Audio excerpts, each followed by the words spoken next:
Yo mga higala, so karon nagka-decide na tayo nga magbutakaw na ta.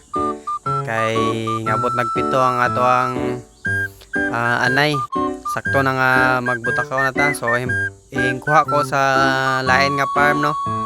Og butakawonon para dili ma-inbreed ang ato ang mga baboy.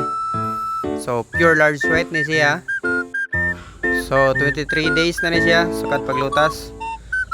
So mga 7 to 8 months pwede na siya maka breed.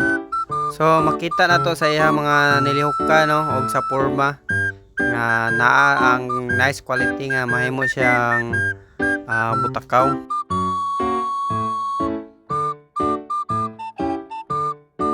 So nagraspa po ta sa usa na to ko anay no kay nagreheat then nagka-infection na nang gawas sa nana sa iyahang puwerta. So mao na naka-decide ta og raspa para sa next niya nga panguwag hinlo na iyang mattress no. So maor to mga gala, kalimot og follow no. Bye.